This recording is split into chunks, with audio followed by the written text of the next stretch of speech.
On the heels of that growing tension, we have a lot of questions about what it all means. And joining us around the table to talk more about this, we have retired Major Glenn Ignacio, who worked in Special Ops as an Air Force commander. We want to thank you once again for being here. We did say we would be calling you again soon. So let's talk about your thoughts about the U.S. entering a greater conflict with Iran, because at this point, President Trump is out here. He's saying, hey, Iran's got 10 to 15 days to come up with a deal. What does that look like to you? An incredible amount of pressure to push Iran to negotiate a deal. I mean, right now it's literally like me telling you something and you telling Phil and back and forth because there's not even face-to-face discussions. So an increased amount of pressure. The statements about we're making progress means really nothing from the Iranian side. So I think it puts incredible pressure on there. But again, if we get into negotiations about the nuclear and the missiles, what about the protesters? That was the original focus of this whole thing. So a lot to be here. I play a lot of permutations to what could happen. Iran is conducting more military drills, we understand, in the Persian Gulf. What do you make of that? So they're working with, I wouldn't say working, but they always have, is they're doing exercises right now with Russia in the Gulf of Oman. And then the other day they actually closed the Straits of Hormuz. The Straits of Hormuz is only about 25 miles up, across. But if they were to mine it, which is one of their tactics, or use their small speedboats to swarm, which is a big threat, they would close 20% of the oil supply to the globe. But they also sort of cut their throats because China is the only one that buys oil from them, and they wouldn't be able to get it out. But that would be a significant impact to the globe, much more than just that little tactical area there. Well, it sounds like, U.S. officials, they've been pushing Iran to scale back on their nuclear program for years. This is nothing new, but do you expect something to happen soon? Do you think Iran will actually level off?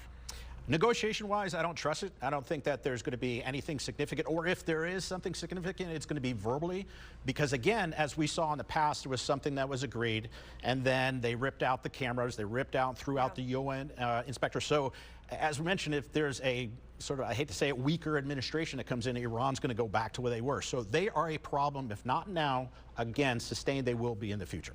Israel's also involved in these talks. Are they asking for anything different than the U.S.? I don't think so. Their biggest thing, of course, is the nuclear threat, as always, but also the ballistic missile threat. So when they went in last time and when we did the Midnight Hammer, we took out as much as what we do from the nuclear. There are enough left where they could possibly make 9 or 10 nuclear weapons.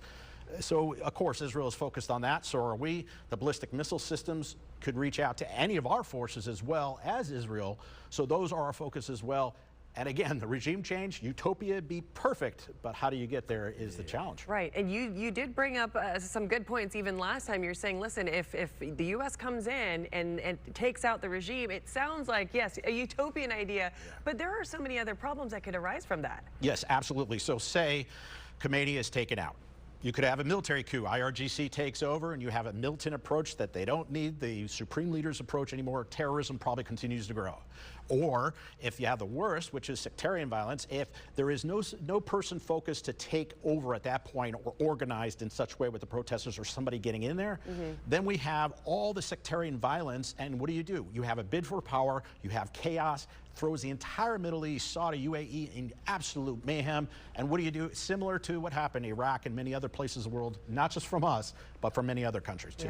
What about Russia's role in this conflict? What do you see? What we see is we see Russia and China, very interesting, their commercial aircraft actually flying in and out of Iran, but they have been, and of course we have documentation, or imagery I should say, of supplying and providing more arms and weapons to Iran to basically prepare this. But again, they were decimated rather well from the Israeli strikes, and Israel wasn't really formidably opposed. And the same thing with us with our B-2s. But you can't get into that complacency that everything's easy. It's like a video game. You have to take it. This is life and death anytime warfare is in place. And before we let you go, obviously there is an armada that's growing off the coast of Iran. Are we sending more military? Is that the plan? Well, the most physical is the carrier group, so you do have the Ford and a Lincoln there, but you also see a huge train of Air Force tankers coming in and fighters, so this will be a composite thing. We talked about cyber and everything. It's not just going to be a Navy, it's going to be the Air Force, because we have those long-range, sustained stealth bombers that can get in unfettered. So it is a combination of all the services that are going to go in, but hopefully never anybody on the ground. That's my dangerous point, but you will see Air Force and Navy significantly hitting the area if that's the case. Oh boy, so you think in the next few days maybe, perhaps? President Trump says 10 days. He is always firm about that, usually does it earlier.